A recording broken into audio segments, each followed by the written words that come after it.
At the Harrington Foundation annual gala, a woman in a designer gown leaned across the caviar table and said, "That's Marcus Chen.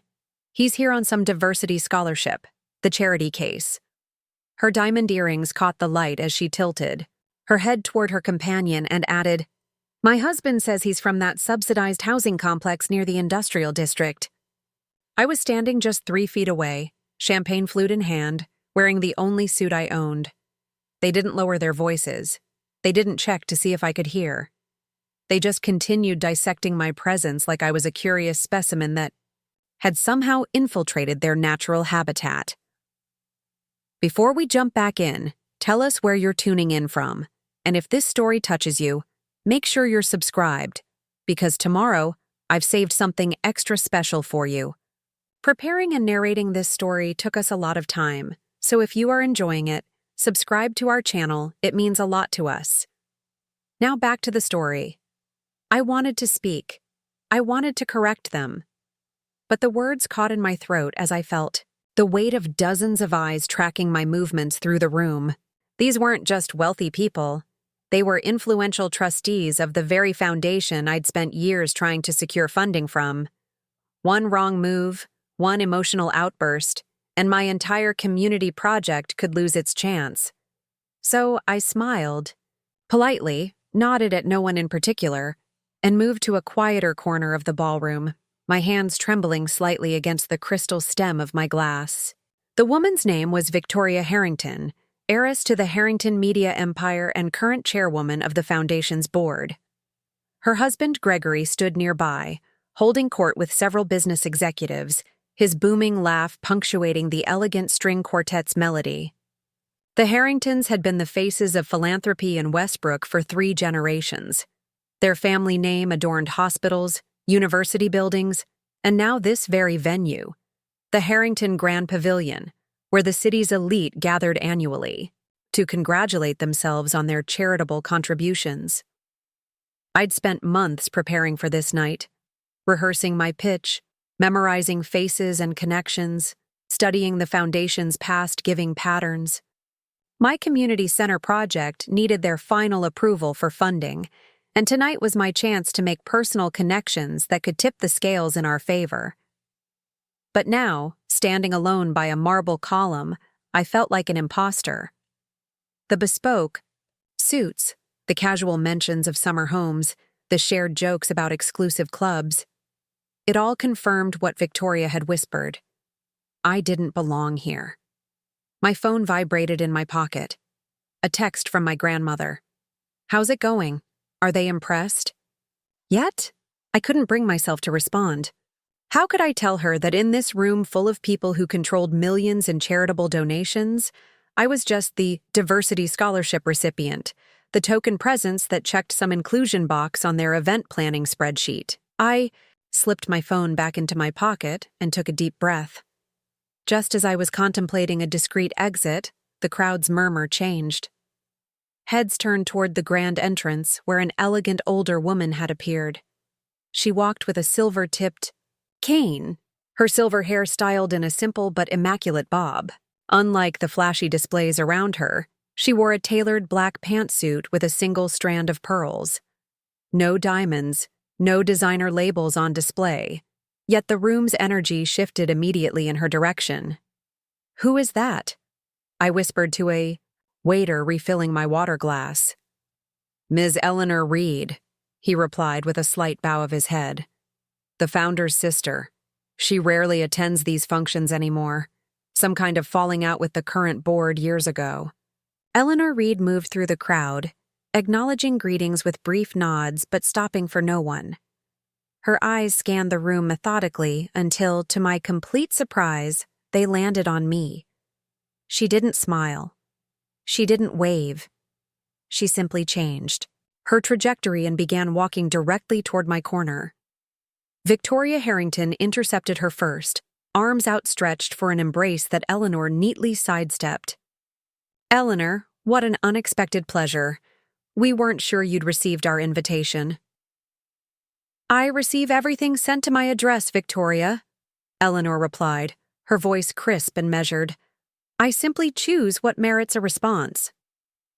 Without waiting for Victoria's reaction, she continued past her and stopped directly in front of me. "You must be Marcus Chen," she said, extending her hand. Not a question, a statement. I nodded, stunned, and shook her hand. "Yes, ma'am. It's an honor to meet you, Ms. Reed." "The honor is mine." Her grip was firm, her gaze direct. "I've been following your work in East Westbrook, the Community Garden Initiative, the coding program for single parents, impressive innovations with limited resources." My mouth went dry.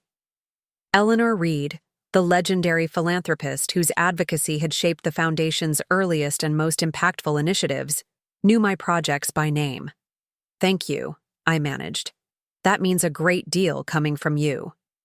She studied me for a moment longer, then said clearly enough for nearby guests to hear, "I'd like to speak with you privately. There's a small library through those doors." She pointed with her cane. "Meet me there in 5 minutes." As she turned to leave, I caught Victoria Harrington's expression, a mixture of confusion and alarm. Other guests who had overheard now looked at me with newfound curiosity. The charity case had somehow captured the attention of Eleanor Reed, the one person in the room even the Harringtons couldn't dismiss. 5 minutes later, I stood nervously in a wood-paneled library.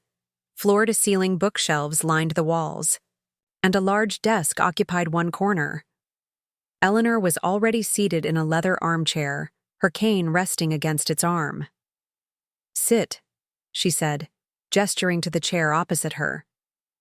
As I did, she continued, "I imagine you're wondering why I singled you out." The thought had crossed my mind, I admitted.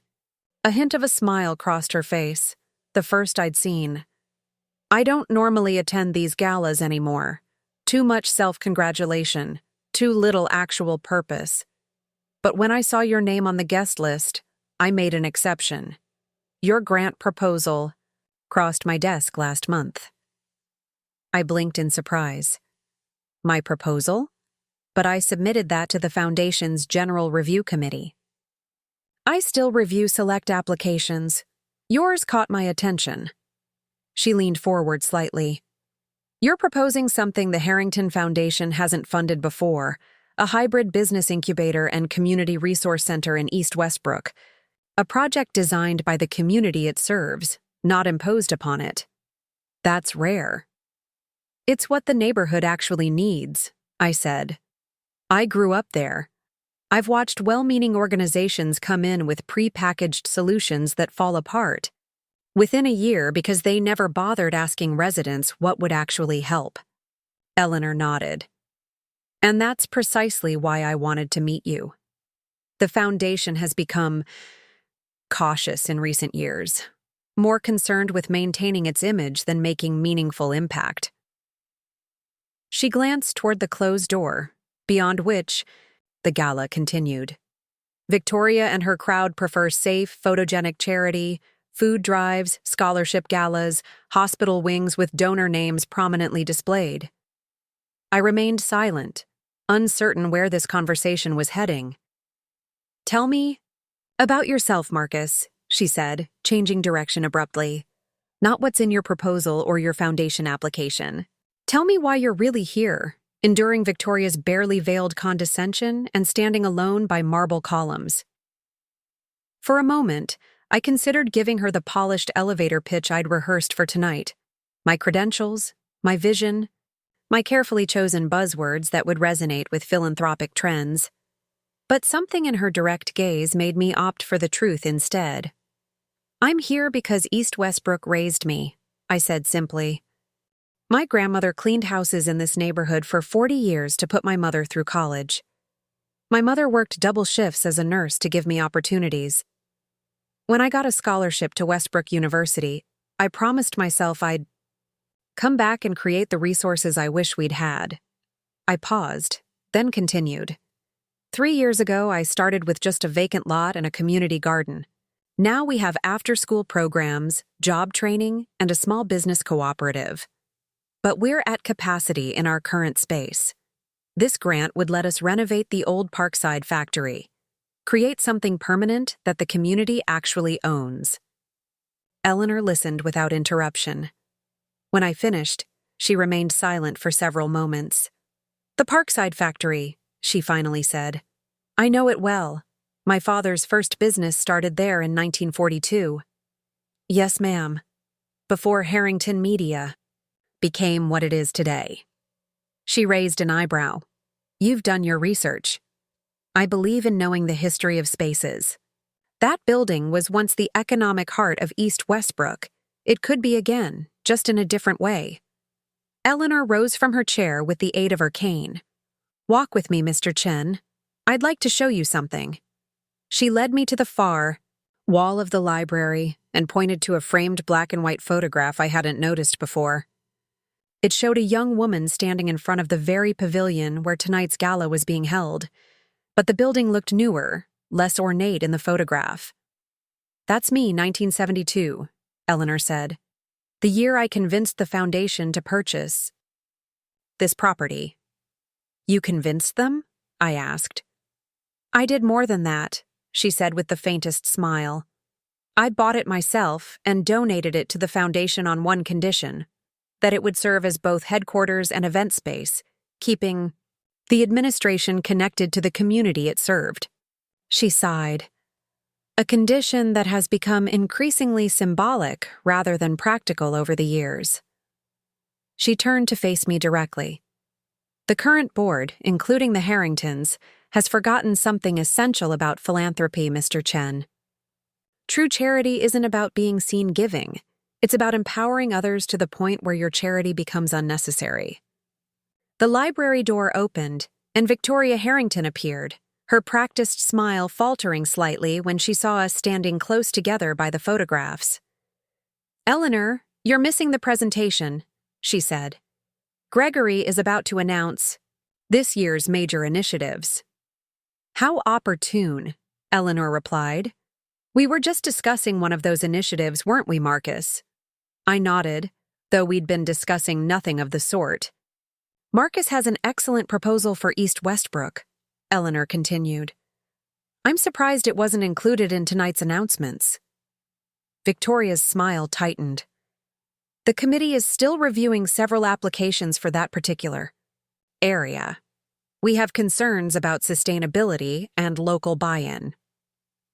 "Interesting," Eleanor said. "Since the proposal includes detailed 5-year sustainability projections and letters of support from 17 local organizations and businesses." Victoria blinked, clearly surprised that Eleanor had such specific knowledge of my proposal. "Well, these decisions require careful consideration. We have limited resources and must ensure proper oversight." "Indeed," Eleanor interrupted. "Oversight is crucial. Speaking of which, I should mention that as trustee emeritus, I'll be attending next week's final selection meeting for oversight purposes." The color drained slightly from Victoria's face. "Of course. We welcome your input as always, Eleanor. Now, if you'll both join us, the presentation is about to begin." She held the door open, her smile now fixed in place. As we followed Victoria back into the main ballroom, Eleanor leaned close to me and whispered, "Sometimes people forget to check who actually holds the power before they decide who doesn't belong." The ballroom had been rearranged, with chairs facing a small stage where Gregory Harrington stood behind a podium. As Victoria hurried to take her place in the front row, Eleanor guided me to 2 empty seats at the end of the second row. Gregory tapped the microphone. "Welcome, distinguished guests and dedicated supporters of the Harrington Foundation. Tonight, we celebrate another year of making a difference in our community." As he began highlighting the foundation's accomplishments, I noticed several board members glancing curiously in our direction. Eleanor Reed's unexpected appearance and her equally unexpected interest in me had clearly disrupted the evening's carefully orchestrated dynamics. "This year, we're proud to announce 3 major funding initiatives," Gregory continued. "First, an expansion of our college scholarship program. Second, a new pediatric wing at Westbrook Memorial Hospital. And finally, a community revitalization project in. He paused, consulting his notes with a slight frown. Victoria had approached the stage and was whispering something in his ear. After a moment, he cleared his throat and continued. And finally, a community revitalization project focused on East Westbrook, specifically the renovation of the historic Parkside factory into a combined business incubator and community resource center. Murmurs rippled through the audience. This was clearly not what had been planned. My heart pounded as Gregory continued, now clearly reading from hastily scribbled notes. This innovative project, led by local entrepreneur Marcus Chen, represents the Foundation's commitment to sustainable community-driven development, he said, his eyes scanning the room until they found me. Mr. Chen, would you stand and be recognized? Eleanor nudged me gently. I rose to my feet, feeling dozens of eyes turn in my direction. Mr. Chen will be working closely with the Foundation to ensure this project meets the highest standards of community engagement and financial sustainability. Gregory finished, his smile not quite reaching his eyes. As I sat back down, Eleanor whispered, "Congratulations. It seems your project has been approved ahead of schedule." "What just happened?" I whispered back. "Adaptation," she replied. "Victoria and Gregory are nothing if not adaptable when they sense a shift in the wind." She tapped her cane softly against the floor. "And I just became a very strong wind." The rest of Gregory's presentation passed in a blur. When it concluded, guests began mingling again, but now several approached me, introducing themselves as potential supporters or mentors for the East Westbrook project. The same people who had carefully avoided eye contact earlier now handed me business cards and suggested lunch meetings. Victoria Harrington herself made a point of coming over, champagne flutes in hand. "For you and Eleanor," she said, offering them with a smile that seemed genuine only through years of practice. "We're so excited about your project, Marcus. East Westbrook has such potential." "It always has," I replied evenly. "It just needed people to recognize it." Victoria's smile flickered but held. "Well, we certainly recognize it now. In fact, I'd love to visit your current facility sometime soon. We host community dinners every Thursday," I said. "You'd be welcome to attend. Dress is casual, and everyone brings a dish to share." She blinked rapidly. "How charming. I'll check my calendar." After she walked away, Eleanor chuckled, softly. "She won't come, but 3 board members with actual interest in community development will, and that's what really matters."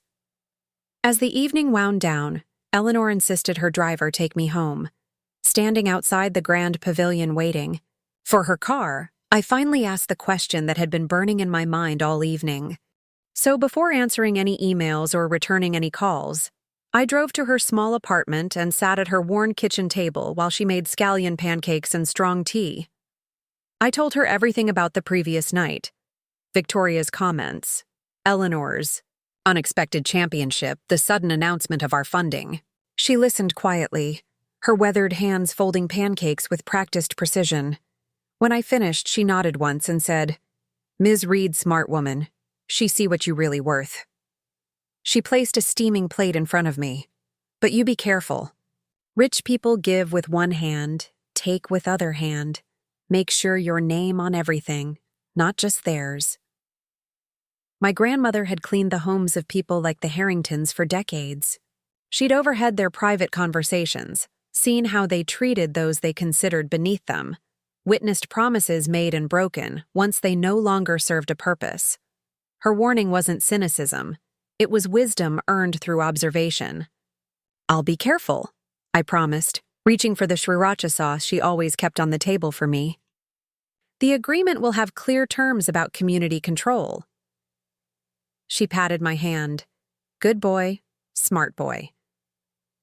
Then, with the practical mindset that had helped her survive so many challenges, she added, "Now eat, then go change world."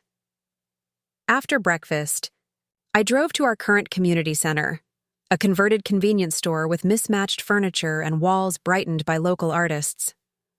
Monday mornings usually found it quiet, but today the small parking lot was full, and when I entered, at least 20 community members were gathered in our main space. Ms. Loretta, a retired school principal who ran our senior programs, approached me first. "Is it true? We got the money for Parkside?" Word had spread quickly. I nodded, and the room erupted in cheers and applause. These were the people who had believed in our vision from the beginning, who had volunteered countless hours, who had trusted me with their hopes for their neighborhood when few others would listen. "It's just the first step," I cautioned once the noise died down. "We have a lot of work ahead to make sure this is done right." "But we'll do it together," said James, a former factory worker who now taught our woodworking classes. "Just like everything else around here." That solidarity, that shared ownership of both problems and solutions, was what the Harringtons and their circle could never understand from inside their marble halls. Victoria saw East Westbrook as a charity case because she couldn't imagine its residents having agency, expertise, and vision of their own. As the impromptu celebration continued, I slipped into my small office to check emails. Among them was a message from Victoria Harrington herself, sent at 7:03 a.m. "Marcus, congratulations again on your project's selection. The Foundation is excited to support such innovative work in East Westbrook. I've taken the liberty of scheduling a professional photographer to document your current facilities this afternoon. Details below. We'd like to include this story in our quarterly newsletter. Additionally, Gregory and I would be delighted if you would join us for dinner at our home this Thursday to discuss next steps. Eleanor has also been invited. Best regards, Victoria." I stared at the screen, noting how quickly I'd transformed, from charity case to newsletter feature. The dinner invitation was particularly telling. No mention of our community dinners, but instead a clear attempt to bring me into their territory where they controlled the environment. Before I could respond, another email arrived, this one from Eleanor Reed. "Marcus, well done last night. You maintained your composure admirably. Now the real work begins. Victoria will attempt to co-opt your project's success for the Foundation's image. This is both a challenge and an opportunity. Let her believe she's bringing you into their circle. Meanwhile, secure everything in writing. I've taken the liberty of asking my personal attorney to review any contracts before you sign them. Call me after you've had time to celebrate with your community, Eleanor." I smiled at her perceptiveness. She'd correctly anticipated that my first stop this morning would be East Westbrook, not the Foundation offices.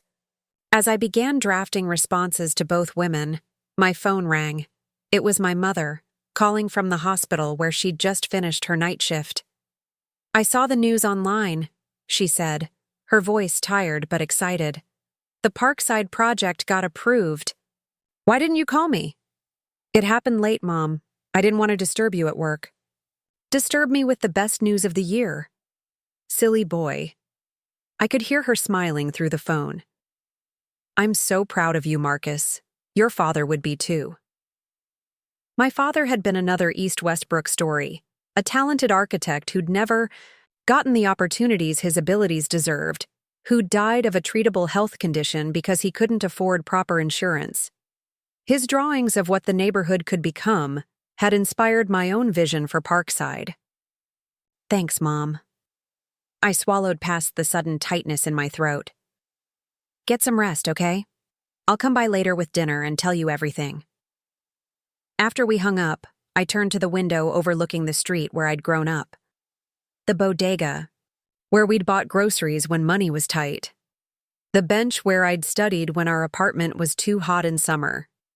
The church where neighbors had helped each other through countless hardships. Victoria Harrington had called me a charity case at the Gala, not knowing that these streets had given me something her wealth never could, a purpose larger than myself, a community that succeeded or failed together, and the resilience that comes from rebuilding rather than inheriting. She didn't know that her foundation's grant wasn't charity to us. It was simply returning resources to a community that had generated wealth for families like hers for generations. And she certainly didn't know what Eleanor Reed had begun to reveal last night, that the power dynamics she took for granted could shift in unexpected ways.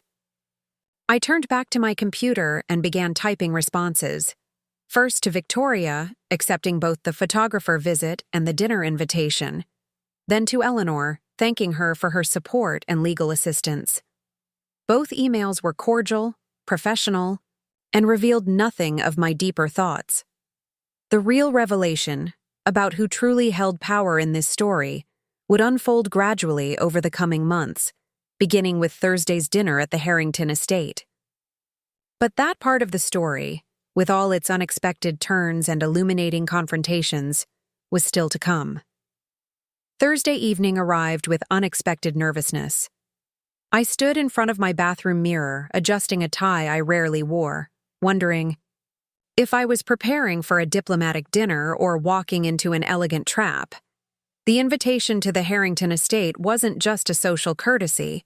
It was a strategic move in a game that had begun the moment Eleanor Reed singled me out at the Gala. Victoria and Gregory were recalibrating, trying to determine whether I was an asset to be cultivated or a disruption to be contained.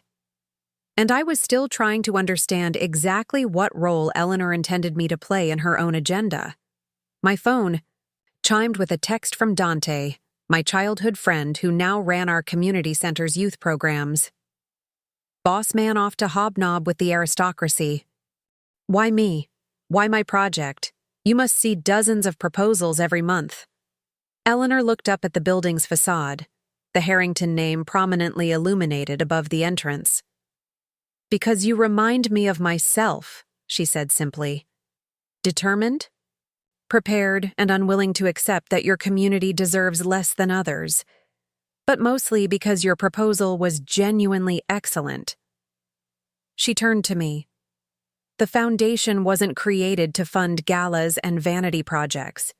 It was created to make meaningful change where it's most needed. Her car arrived, a modest sedan rather than the luxury vehicles that had transported other guests. As the driver opened her door, she handed me a small business card.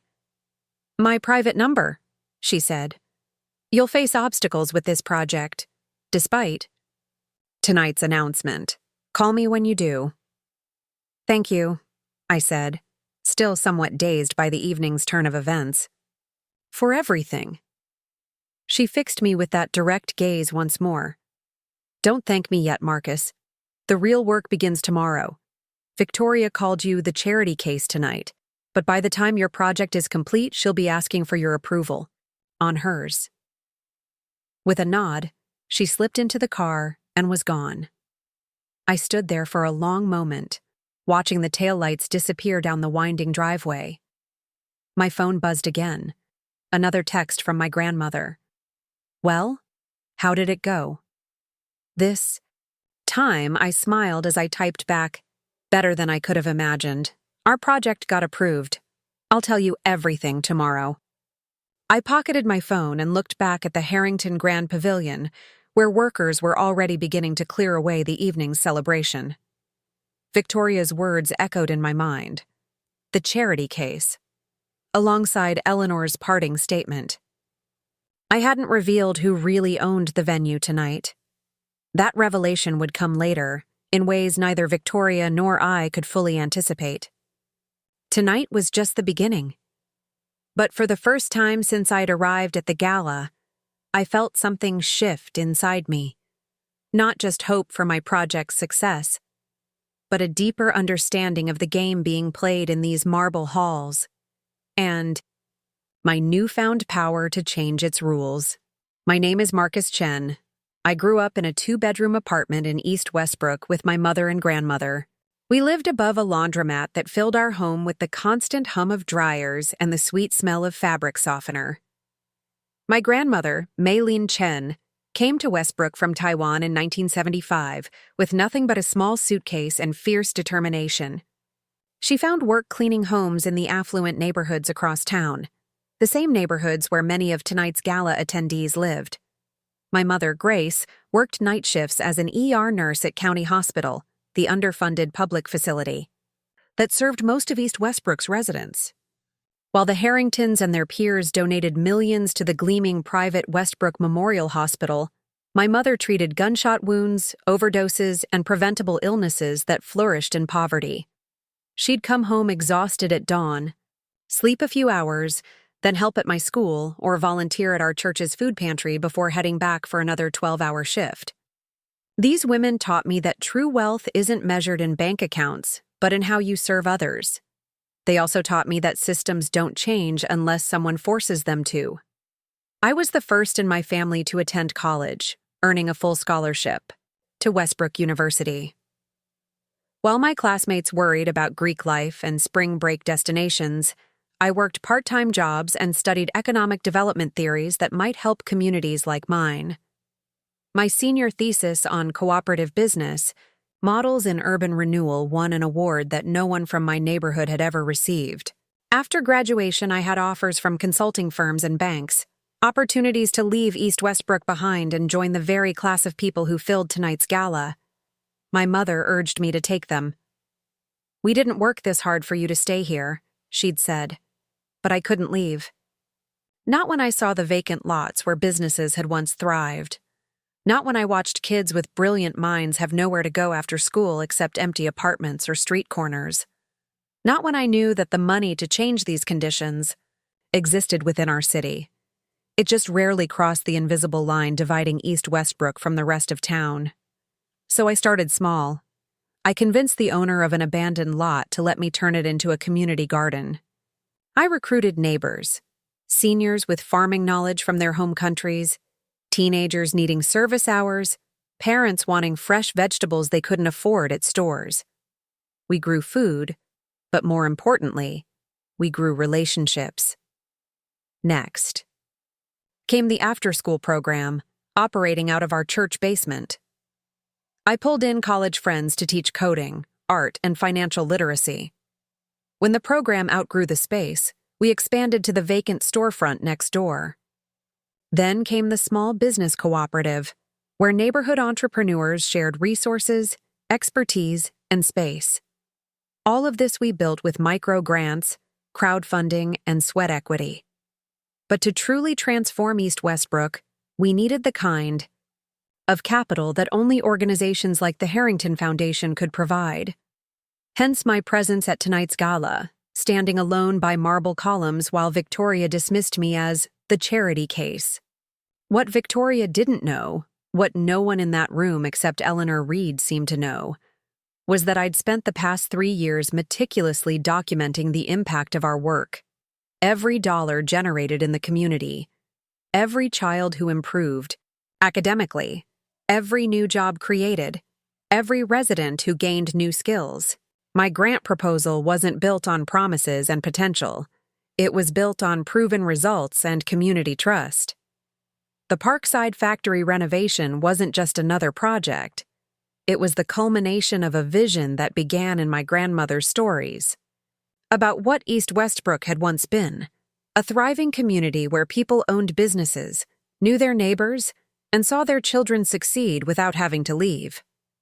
The factory itself was symbolic. Built in 1942, it had been the original headquarters of Harrington Radio, the precursor to Harrington Media, before the company moved to wealthier parts of town in the 1970s. Once a source of good jobs and local pride, it had sat abandoned for decades, a 3-story brick reminder of what had been lost. My plan would transform it into a multi-use facility, ground floor for retail spaces and a community marketplace, second floor for educational programs and nonprofit offices, top floor for a business incubator and co-working space. A rooftop garden would provide fresh produce and a green gathering space. Solar panels would reduce energy costs. And most importantly, an innovative community ownership model would ensure that profits flowed back into East Westbrook rather than to outside investors. This wasn't charity, it was justice, returning economic power to a community that had been systematically stripped of it for generations. The morning after the gala, I woke to a flurry of emails, texts, and voicemails.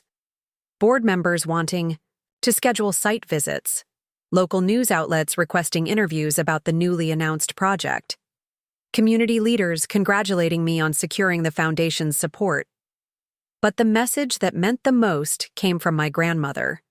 It wasn't congratulations or praise, just a simple question in her limited English. "You eat breakfast yet? Come over, I make your favorite. Don't forget where you came from." Attached was a photo of our team gathered around the center's worn conference table, making exaggerated fancy faces while holding up coffee mugs like champagne flutes. I smiled, taking a final look at my reflection. The suit was my only one, purchased 3 years ago for a college award ceremony. It fit a bit more snugly now, but it would have to do. The Harringtons would be evaluating everything from my clothes to my table manners, looking for confirmation that I was indeed the charity case Victoria had labeled me. My grandmother's warning echoed in my mind. Rich people give with one hand, take with other hand. Tonight, I needed to discover exactly what the Harringtons planned to take in exchange for their foundation's support. The Harrington estate was located in Westchester Heights, the most exclusive neighborhood in our city. As my rideshare approached the private road leading to their property, I felt the physical manifestation of the divide I was trying to bridge with the Parkside project. Here, expansive properties with manicured lawns created deliberate distance between neighbors.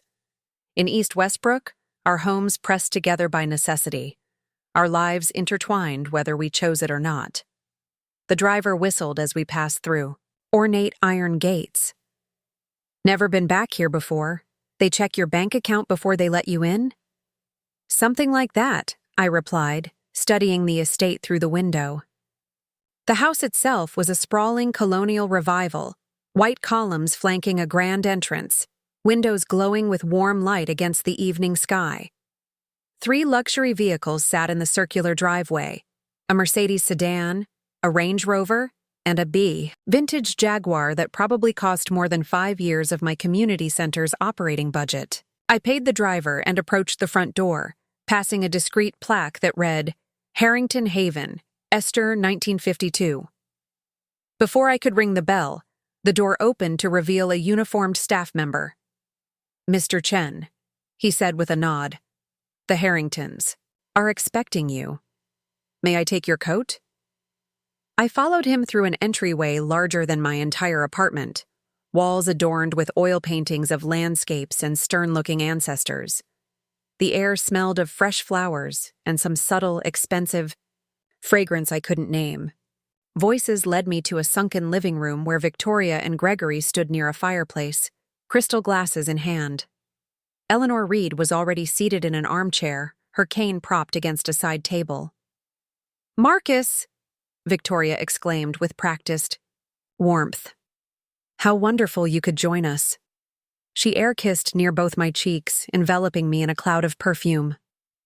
Gregory was just telling Eleanor about the Foundation's plans for this year's holiday gala. Gregory stepped forward to shake my hand, his grip firm and appraising. "Excellent to see you again, young man. Whiskey, or perhaps wine?" "Whiskey, thank you," I said, accepting a heavy crystal tumbler with amber liquid that probably cost more per bottle than my weekly grocery budget. Victoria guided me to a seat across from Eleanor, who acknowledged me with a slight nod, but maintained her neutral expression. Another couple I hadn't met before entered from a side door. "Ah, perfect timing," Victoria said. "Marcus, I'd like you to meet Bernard and Cassandra Wellington. Bernard is our Foundation's legal counsel, and Cassandra sits on the board."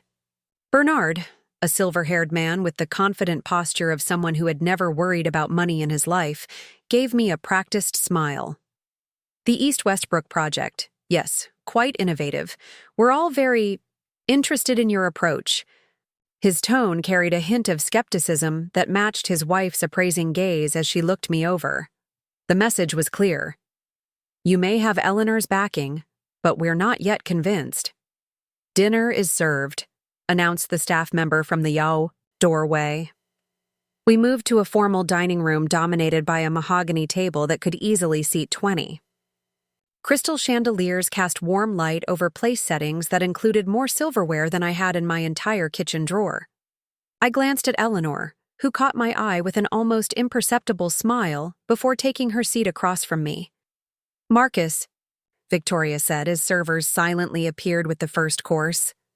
"We're all eager to hear more about your vision for Parkside." The proposal was quite ambitious. I recognized the setup, an invitation to either oversell and appear naive, or undersell and confirm their doubts. I took a small sip of water, buying myself a moment. "The vision actually belongs to the East Westbrook community," I replied. "My role has simply been to help translate their needs and ideas into a framework that can attract the resources they deserve." Bernard leaned forward. "Admirable modesty, but the foundation is investing in your leadership. We need to know that you personally have the capabilities to execute such a complex project." "What Bernard means," Eleanor interjected before I could respond, "is that the foundation typically funds organizations with established track records and leadership teams that look a bit more like everyone at this table." She gestured around the dining room, where I was the only person under 50 and the only person of color. Victoria's smile tightened. "That's not entirely fair, Eleanor. Our diversity initiatives have produced excellent newsletter photos but few substantive changes in funding patterns," Eleanor finished for her. She turned to me. "The Parkside project represents a departure from business as usual. That creates anxiety for institutions resistant to change." The tension at the table was palpable. Gregory cleared his throat. "What Eleanor means is that innovation always comes with challenges. We simply want to ensure that Marcus is prepared for the complexities ahead. And what Gregory means," Eleanor continued, her tone deceptively light, "is that they're concerned about entrusting $15 million to a young man from East Westbrook with no Ivy League MBA or family connections on their donor wall." Cassandra Wellington placed her fork down with deliberate control. "Really, Eleanor, no one has mentioned Marcus's background as a concern." "Not tonight," Eleanor agreed. "But I recall Victoria using the phrase charity case quite clearly at the gala." The room went absolutely silent. Victoria's face flushed deep red, while Gregory stared intently at his plate. I sat perfectly still, caught in the crossfire of a battle that had clearly been brewing long before I entered the picture. "I may have used an unfortunate turn of phrase," Victoria finally said, her voice strained. "Context can be so easily lost in crowded settings." "Indeed," Eleanor replied. "Context is everything. For instance, the context of Marcus's achievements, despite the systemic barriers that most people in this room have benefited from." I decided it was time to speak for myself. "I appreciate everyone's concern about my qualifications," I said, meeting each person's gaze in turn. "And I understand your caution. $15 million is significant, though it represents less than 10% of the foundation's annual giving." Bernard raised an eyebrow at my knowledge of their finances. "I've built a team of community leaders, business advisors, and development experts who collectively have all the skills needed for this project," I continued. "What we offer that traditional recipients might not is authentic connection to the people being served and accountability to them rather than to donors alone." Gregory nodded thoughtfully. "Well said, but practical questions remain." Diane had joined our team 6 months ago after a distinguished career in government. She could have taken higher-paying positions, but had chosen to return to East Westbrook, where she'd grown up. Her organizational skills and policy knowledge had transformed our operational capacity. "Thanks, Diane. How are the survey results?" "Mostly what we expected. Job training, affordable childcare, and youth programs top the list. But there's strong interest in entrepreneurship resources too. People want to build businesses, not just find jobs." I nodded, unsurprised. East Westbrook residents had always been entrepreneurial by necessity, creating informal economies when formal ones excluded them. The Parkside project would give these grassroots enterprises the infrastructure to grow. "Any word from the foundation after your fancy dinner?" Diane asked, settling into the chair opposite my desk. "Victoria sent preliminary grant terms this morning. They're trying to insert direct oversight and control mechanisms, just as Eleanor predicted." Diane's expression turned thoughtful. "You trust Eleanor Reed?" "I trust her more than the Harringtons," I replied. "But I'm still trying to understand her angle." Smart. Everyone has an angle. Diane had navigated political systems long, enough to maintain a healthy skepticism about wealthy benefactors, even apparently supportive ones. She suggested I research the history of Parkside and its connection to Harrington media. Said it might provide leverage. Diane raised an eyebrow. "Interesting. The building housed their radio operations until the 1970s, right? Before they became the media conglomerate and moved to their shiny downtown headquarters?" "That's the basic history I know. But Eleanor implied there might be more to the story." Diane stood, her expression now animated. "My uncle worked at Parkside in the 60s. He used to tell stories about the early days of Harrington radio. Let me call him, see what he remembers." As she left to make the call, my assistant poked her head in. "Marcus, there's a Ms. Helen Abernathy here to see you. Says she's from the Historical Society." I didn't recall scheduling a meeting with anyone from the Historical Society, but given Eleanor's cryptic suggestion, the timing seemed too coincidental to be chance.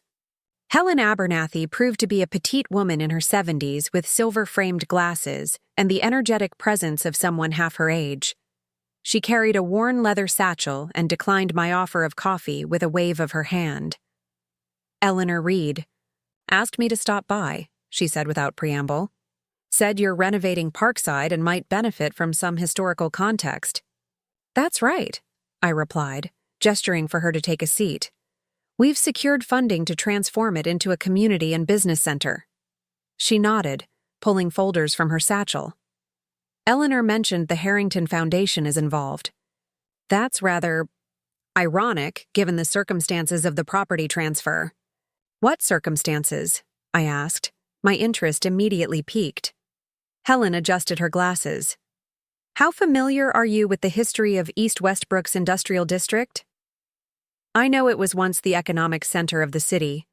Parkside was one of several factories providing stable jobs until manufacturing declined and companies moved operations elsewhere."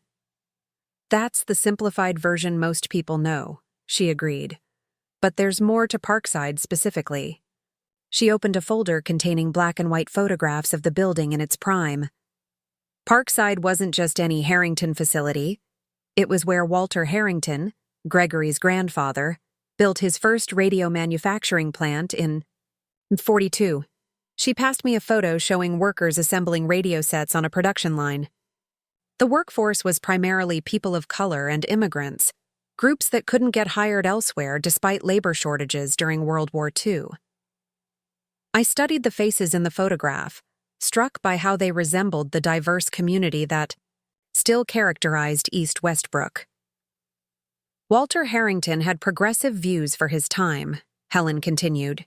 He instituted profit sharing, educational programs, and even an employee housing initiative. This didn't align with what I knew about the Harrington family today. "What changed?" Helen's expression turned grim. "Walter died unexpectedly in 1968. His son Charles, Gregory's father, took over with very different ideas about business and community responsibility. He dismantled the profit-sharing program, cut educational benefits, and began moving operations to areas with lower labor costs." She pulled out another document, what appeared to be a legal agreement dated 1969. But the most significant change concerned ownership of the Parkside property itself. You see, Walter Harrington had established an unusual arrangement. After 25 years of operation, ownership of the Parkside building would transfer to a trust benefiting the employees who had helped build the company. I sat forward in my chair. The workers were supposed to own the building? By 1967, yes. The legal framework was in place, with the transfer scheduled for December 1967, the 25th anniversary of the factory's opening. But Walter died in March of that year. Charles immediately challenged the arrangement in court, claiming his father had been unduly influenced by socialist sympathizers. Helen passed me yellowed newspaper clippings covering the legal battle. The employees fought, but they couldn't match the Harrington legal resources. After 2 years of proceedings, Charles prevailed on a technicality. The employee trust hadn't been properly registered with state authorities. So instead of transferring to the workers as intended, Parkside remained Harrington property, I said, beginning to understand. Exactly. By 1972, Charles had moved all operations to new facilities across town. Parkside was shuttered, effectively abandoned.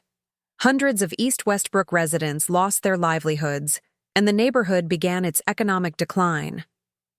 Leaned back, processing this information. But what happened to the building after that? It's been vacant for decades, but the Harringtons still owned it until the Community Land Trust purchased it last year. Helen nodded. That's where Eleanor Reed enters the story. Eleanor was Walter's niece, Charles's cousin. She never agreed with how Charles handled the Parkside situation. When she gained control of her portion of the family fortune in the 1970s, she attempted to purchase Parkside to restore Walter's original vision. Charles refused to sell to her specifically. Family drama, I murmured. The wealthy have dramatic family divisions like anyone else. They just have more resources to sustain their grudges, Helen said with a wry smile. Charles maintained ownership of Parkside but never developed it, seemingly out of spite. When he died, Gregory inherited the property but showed no interest in it either. It simply sat there, deteriorating, a vacant monument to broken promises. Until the Community Land Trust approached them last year, I said, filling in the final piece, but they sold it for well above market value, despite its condition. Yes. And now the Harrington Foundation, created with profits from the Bowie very business built on East Westbrook labor, is generously providing funds to renovate a building that should have belonged to the community 50 years ago. The irony was breathtaking. The Parkside factory will require extensive renovation. Environmental remediation alone could consume a significant portion of the budget. We've completed preliminary environmental assessments, I replied, and secured pro bono services from Westbrook Architectural Collaborative for the initial design work. The budget includes appropriate contingencies for remediation. Victoria looked surprised. You've already engaged architects? 2 years ago, I said. We believe in moving at the speed of community need, not at the pace of funding cycles. Eleanor smiled openly for the first time that evening. The dinner continued with detailed questions about construction timelines, programming plans, and staffing models, all of which I had anticipated and prepared for. By the time dessert arrived, the tone had shifted from skepticism to grudging respect, at least from Bernard and Gregory. Victoria maintained her polite hostess demeanor, but her eyes had hardened each time I demonstrated deeper preparation than she had expected. As coffee was served in the sitting room following dinner, Victoria made her move. Marcus, we've been discussing how best to support your growth as a leader during this project, she said, perching on the edge of a brocade settee. The foundation would like to provide you with an experienced executive mentor, someone who could guide you through the complexities of managing such a significant initiative. That's very thoughtful, I replied carefully. Bernard has suggested his colleague Richard Stanton, she continued.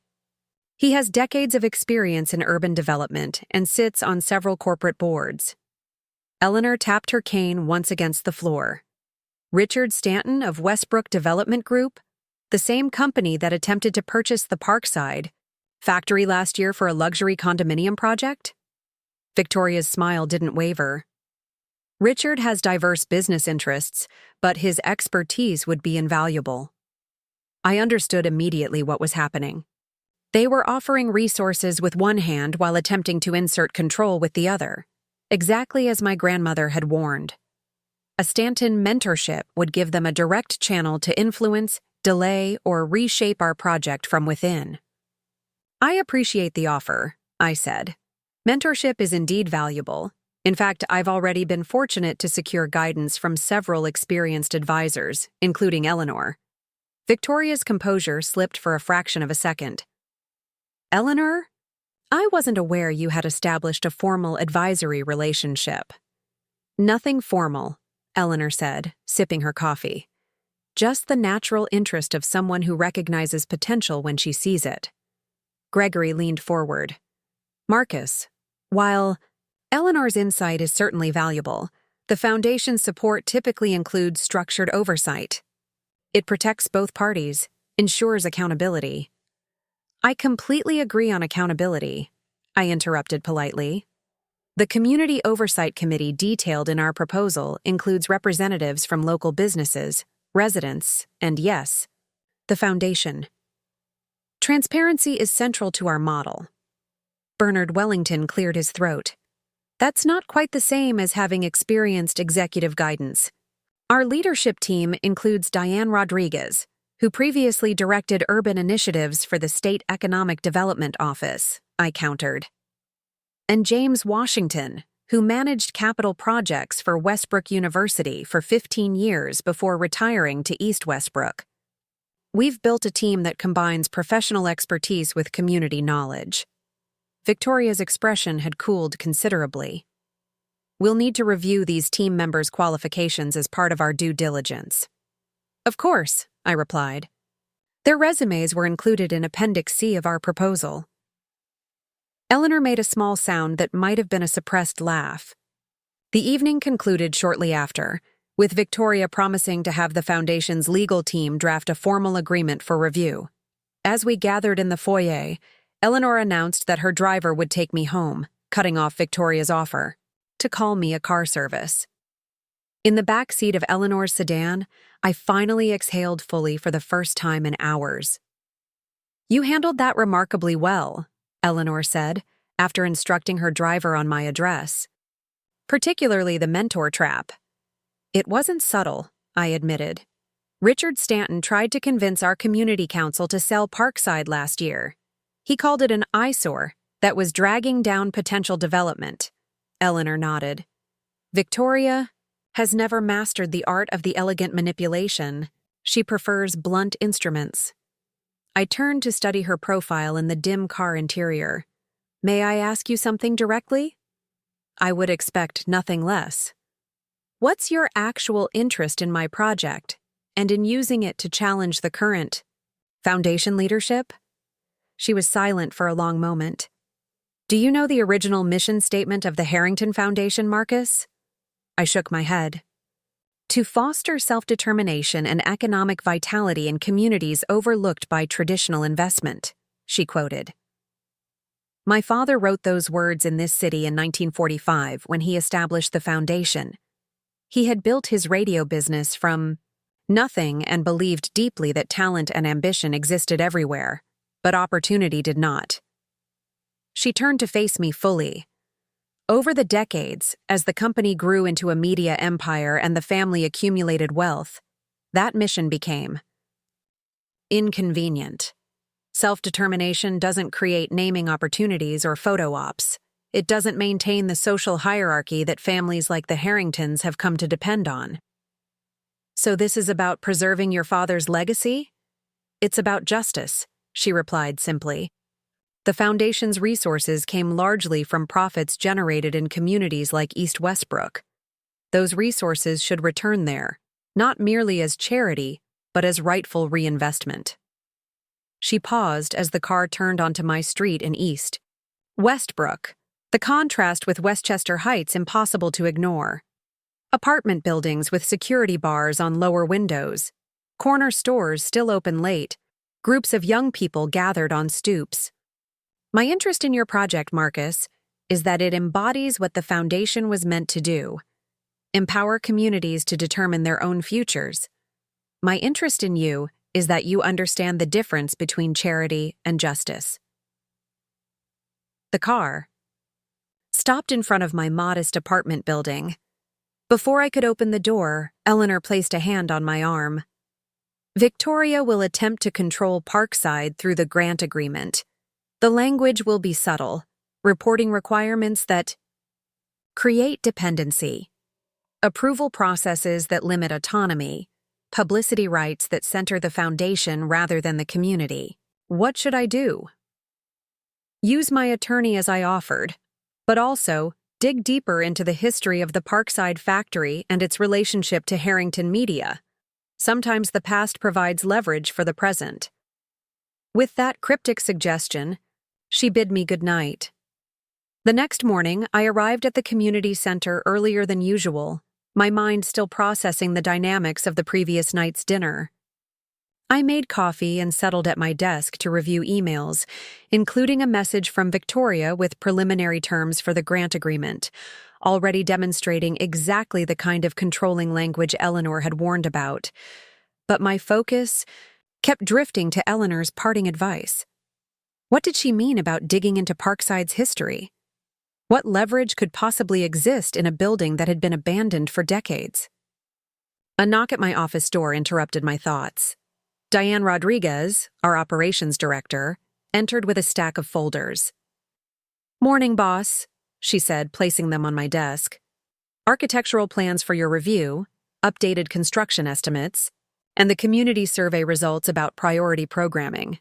What the Harringtons characterized as charity was actually the delayed partial return of something that should have rightfully belonged to East Westbrook decades earlier. Eleanor suggested this history might provide leverage, I said, thinking aloud. But leveraging how? The legal battle is ancient history. Helen closed her folders, fixing me with a steady gaze. History is never just history, young man. It's context. It's perspective. It's the foundation upon which the present stands, however uncomfortably. She stood to leave, returning the materials to her satchel. "Eleanor said you're negotiating terms with the foundation. I imagine this context might influence how you approach those negotiations." After she departed, I sat at my desk, staring at copies of the documents she'd left behind. The implications were significant, but I wasn't yet sure how to use this information strategically. One thing was certain. The Parkside project had dimensions beyond what I'd initially understood. It wasn't just about creating new opportunities. It was about addressing historical injustice. My phone rang. Diane calling from her office. Down the hall. "Marcus, you need to hear what my uncle just told me about Parkside," she said urgently. "Does it involve Walter Harrington's plan to transfer ownership to the workers?" I asked. There was a moment of surprised silence. "How did... you know?" "I just had a very educational visit from the Historical Society," I replied. "But I want to hear your uncle's perspective, too." "He says there's more," Diane continued. "Documents that never came to light during the court case. Records proving Charles Harrington actively falsified corporate minutes to undermine his father's intentions." My pulse quickened. "Does your uncle know where these documents might be?" "He says a group of former employees maintained an archive. He's going to make some calls." "Tell him to hurry," I said. "We have a grant agreement to negotiate, and I think we just found our leverage." The week following Helen Abernathy's visit unfolded with unexpected intensity. While our team continued regular community center operations, a parallel investigation into Parkside's history took shape.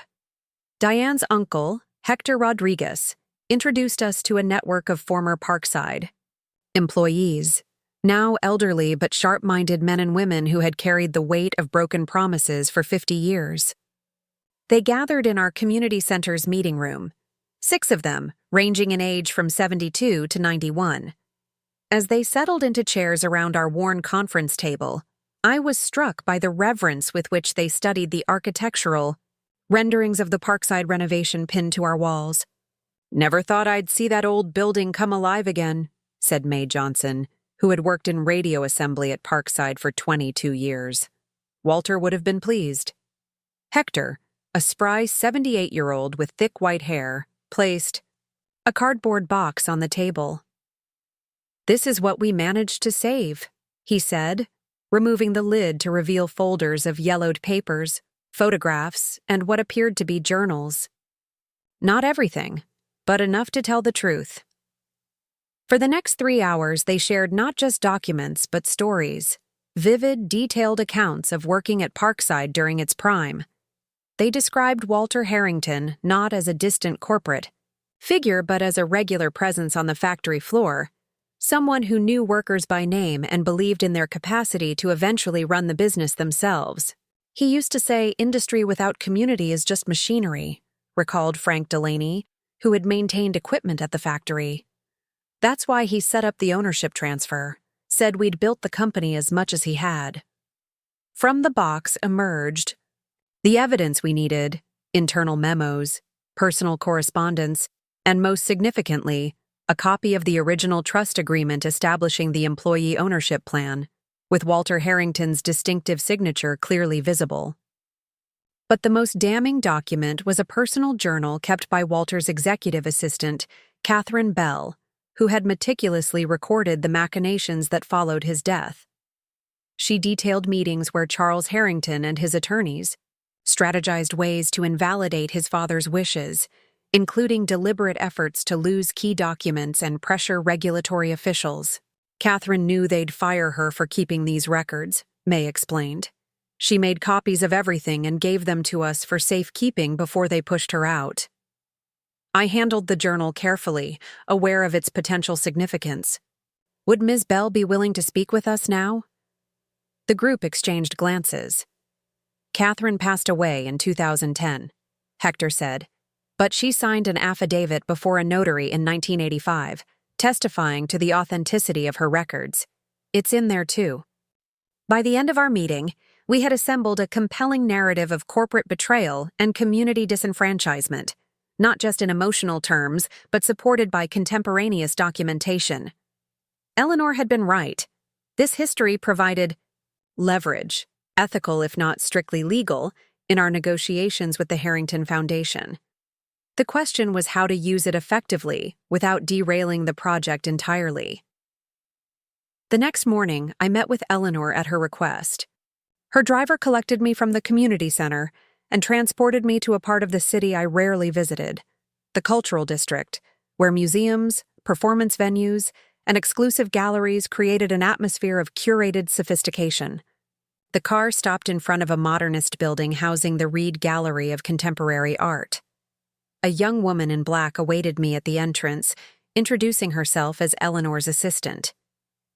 "Ms. Reed is in the East Wing," she informed me, leading me through sleek exhibition spaces featuring striking artworks that probably each cost more than our community center's annual budget. We arrived at a small courtyard garden where Eleanor sat beside a reflecting pool, a portfolio of documents on the table before her. She didn't rise when I approached, but her eyes were sharp and attentive. "You found the historical records," she said. Not a question. I sat across from her. "How did you know they existed?" "Walter Harrington was my godfather as well as my uncle," she replied. "He confided in me about his plans for Parkside. When Charles dismantled them after his death, I tried to intervene but had limited legal standing. I was too young then to challenge Charles effectively. The documents suggest Charles deliberately undermined his father's wishes," I said cautiously. "That he falsified corporate records." Eleanor nodded. Catherine Bell contacted me in the 1980s about her journal and the evidence she'd preserved. I encouraged her to create the affidavit and secure the documents with trusted former employees. She paused. What I didn't know was whether those materials had survived all these years. They have, but I'm not sure how to proceed. Making these allegations public could antagonize the Harringtons to the point of withdrawing funding entirely. Eleanor slid the portfolio toward me. "That's why timing and strategy matter. Inside, you'll find the current draft of the grant agreement Victoria sent yesterday. I opened it, surprised. How did you get this? I still have friends on the board, she said simply. Note sections 7 through 9 particularly. I scanned. The indicated sections, frowning as I recognized the control mechanisms buried in legal language. The foundation wasn't just requiring appropriate oversight. They were creating structures that would give them effective veto power over community decisions, require their approval for key hires, and, most tellingly, secure naming rights that would rebrand Parkside as the Harrington Community Innovation Center. This was what successful community development looked like, not imposing external visions of improvement, but creating conditions for local talent and initiative to flourish. Parkside would multiply these opportunities tenfold, if we could, secure terms that preserved genuine community leadership. My phone chimed with a text from Eleanor. How did it go with Bernard? I typed back. Better than expected. He actually listened. New draft Monday. Her response came quickly. Good. Gregory called me this morning, asked about Walter's ownership plan. The wheels are turning. The subtle pressure was working. The Harringtons valued their philanthropic reputation too much to risk public exposure of how their family fortune had been built, partly through broken promises to East Westbrook. They wouldn't acknowledge this explicitly, but their willingness to renegotiate spoke volumes. As I walked back to the community center, I passed the Parkside factory, still vacant but now surrounded by anticipation rather than neglect. Its brick walls had weathered half a century of abandonment, but soon they would again contain purposeful activity, economic opportunity, and community pride. The irony wasn't lost on me. Victoria had labeled me the charity case at the Gala, unaware that her family's wealth had been partly built by denying Parkside's workers their rightful ownership. Now, that same building would return to community hands, not through charity, but through the leverage of historical truth and the persistence of community memory. By Monday afternoon, the revised grant agreement arrived in my inbox. Bernard had incorporated most of our requested changes, preserving community governance while providing the foundation with appropriate transparency. The naming compromise remained Parkside Community Center as the primary identity, with Harrington Foundation acknowledged as the lead supporter. Most significantly, a new clause had been added. In recognition of Walter Harrington's pioneering vision for employee participation, the Parkside project will include a historical exhibit documenting the building's complete history and contributions to East Westbrook's development. This acknowledgement, subtle but unmistakable, represented the Harringtons' tacit recognition of the historical debt their family owed our community. They weren't publicly admitting wrongdoing, but they were allowing the full story to be told within Parkside's walls. I forwarded the agreement to our community council and to Eleanor, who responded simply, Walter would be pleased. This is the right path forward. After consulting with our legal advisors and receiving unanimous approval from the community council, we accepted the revised terms. The announcement would be made at a press conference the following week, not at the foundation's downtown headquarters, but at Parkside itself. Another small but meaningful shift in who controlled the narrative of this partnership. As I prepared for the event, gathering testimonials from former Parkside workers and finalization details from our architectural team, I reflected on the journey that had led to this moment. From being dismissed as the charity case at a glittering gala to negotiating as an equal with one of the city's most powerful institutions, the transformation wasn't just in the terms of our agreement, but in the recognition of East Westbrook's inherent power and dignity. The foundation hadn't given us a voice. We had always had one. They had simply been forced to listen. The morning of the press conference dawned with a crystalline autumn clarity, the kind of day that makes even weathered brick buildings like Parkside glow with unexpected warmth. We'd chosen to hold the event in the factory's vast main floor, still raw and unrenovated, with sunlight streaming through tall, dust-speckled windows. Folding chairs faced a simple podium, while architectural renderings displayed on easels showed what this space would become. A bustling marketplace with local vendor stalls, community gathering spaces, and a central atrium preserving the building's industrial character while infusing it with new purpose.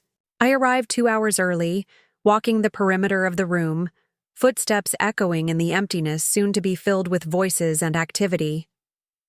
Touching the exposed brick walls, I thought about the hands that had built this place, the workers who had once filled it with productive energy, and the generations of East Westbrook residents who had passed by its shuttered windows, perhaps never imagining it would come alive again.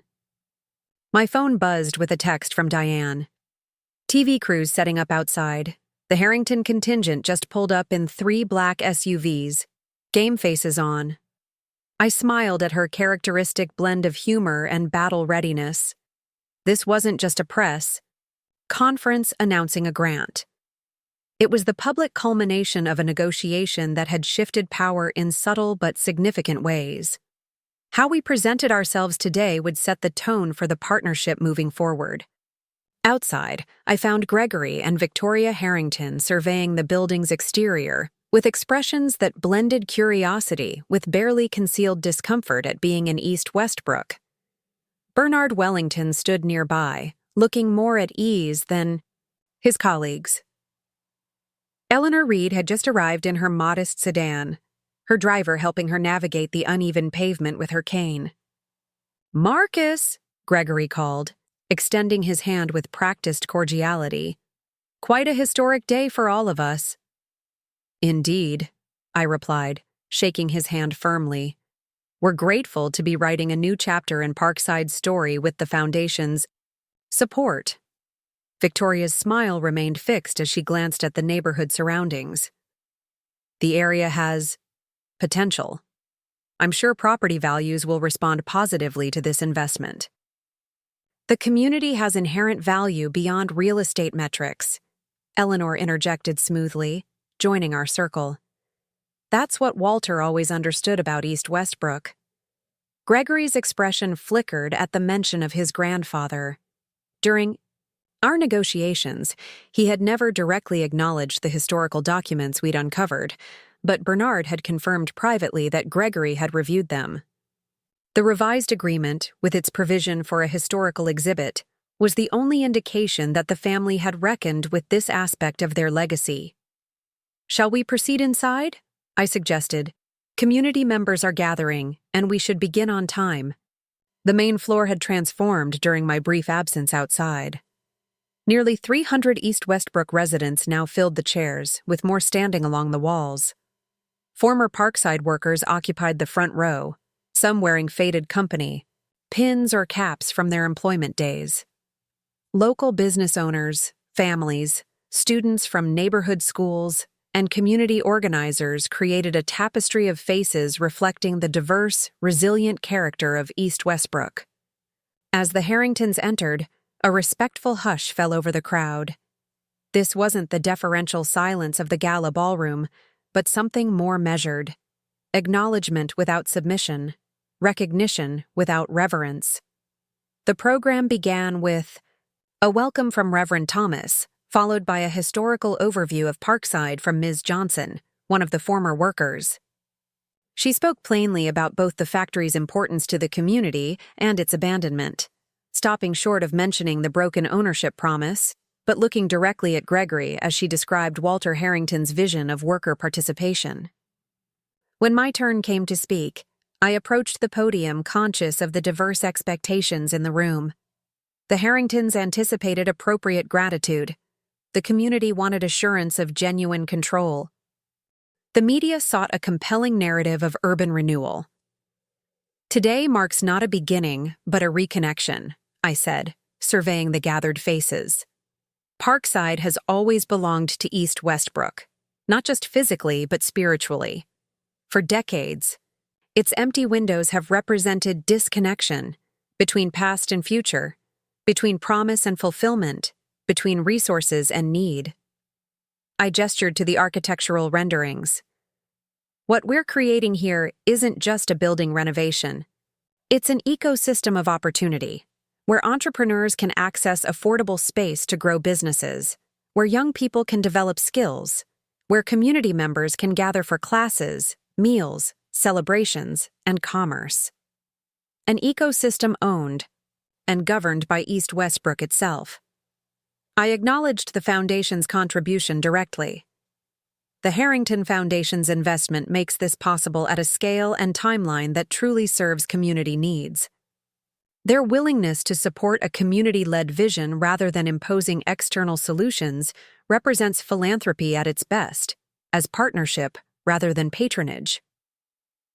Victoria's smile widened at this public affirmation, though Eleanor's slight nod told me she recognized the subtle distinction I was establishing. Parkside's future honors its past, I continued. Walter Harrington established this factory with progressive ideas about worker participation and community benefit. The governance structure we've created for the renovated Parkside, with majority community control, inclusive decision-making processes, and equitable distribution of benefits, builds on that legacy while addressing contemporary needs. Gregory shifted in his seat at this oblique reference to his grandfather's original intentions. I concluded by inviting Destiny from Horizon Coffee to speak about her experience with our business incubation programs and how Parkside would multiply such opportunities.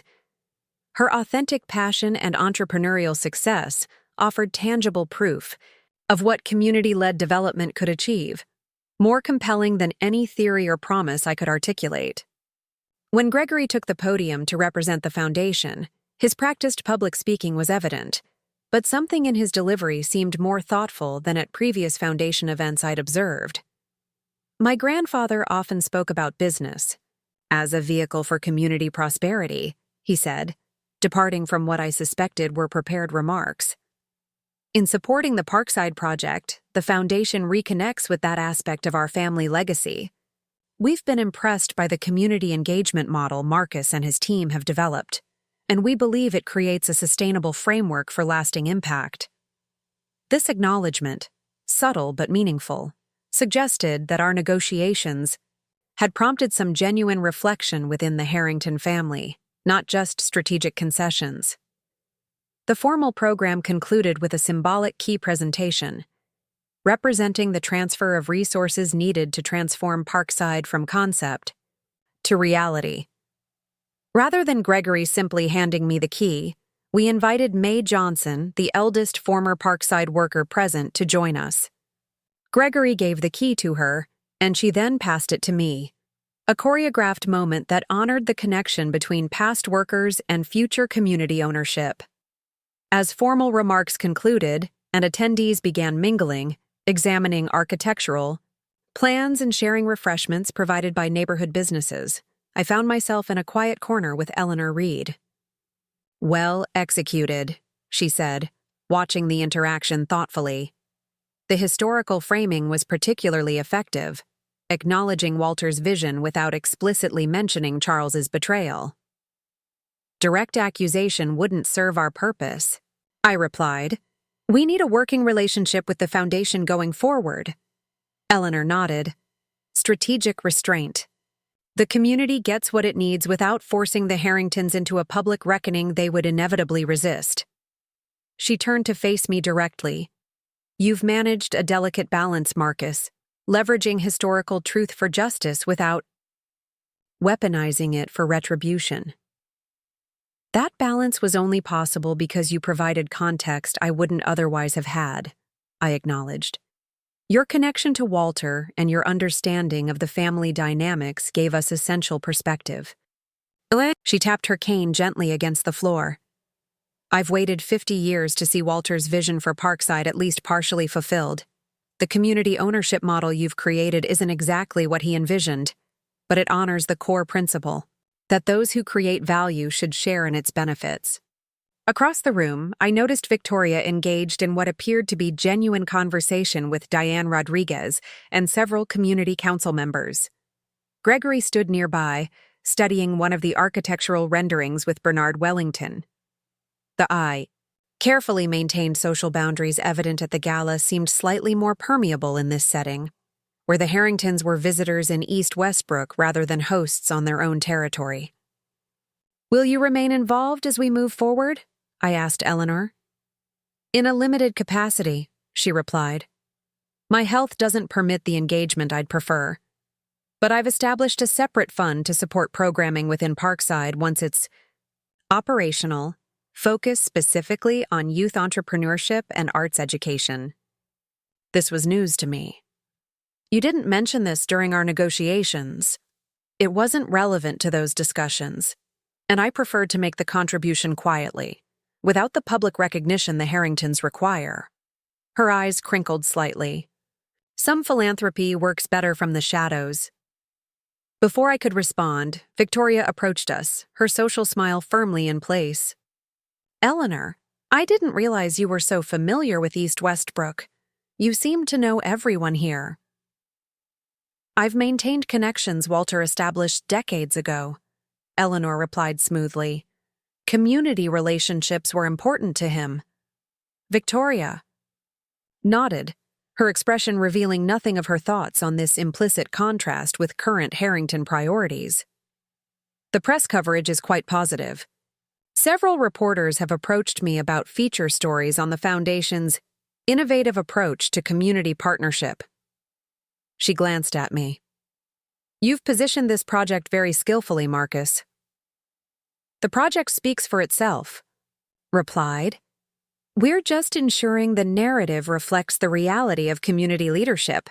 Victoria's smile tightened almost imperceptibly. "Indeed. Well, I should circulate a bit more before we depart.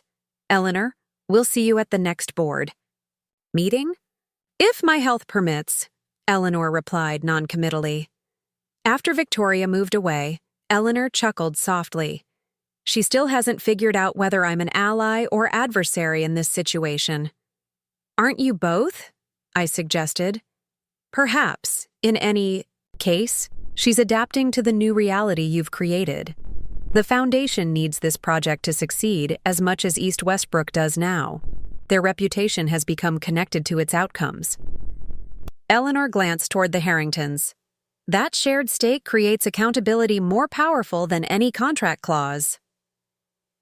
As the event wound down, I made my way through the crowd, thanking community members for attending, answering questions from reporters, and ensuring our team had collected contact information from prospective volunteers and partners.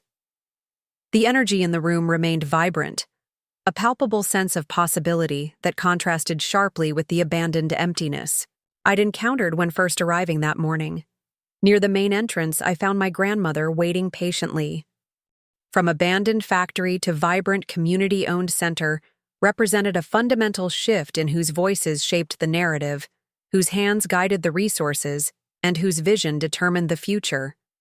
The venue that had once belonged to the Harringtons had returned to its rightful community stewardship, not through revelation of legal ownership, but through recognition of moral truth. And in that recognition lay the seeds of deeper transformation, for East Westbrook, for the Foundation, and for a city beginning to reimagine the relationship between wealth and community in more equitable terms. Charity asks what the powerful are willing to give. Justice asks what the community has rightfully earned.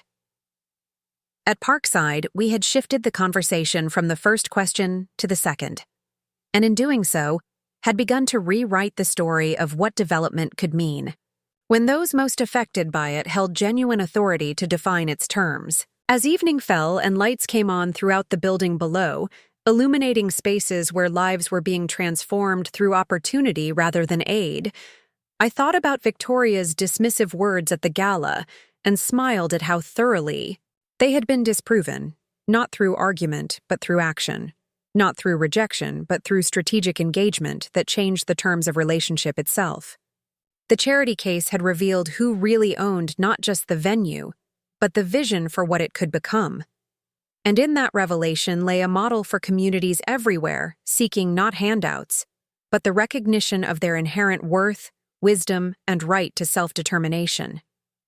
The lights of Parkside glowed against the deepening twilight, no longer an abandoned monument to broken promises, but a beacon of community possibility, and a testament to what can happen when historical truth becomes a foundation for future justice. Up next, you've got two more standout stories right on your screen. If this one hit the mark, you won't want to pass these up. Just click and check them out. And don't forget to subscribe and turn on the notification bell so you don't miss any upload from us.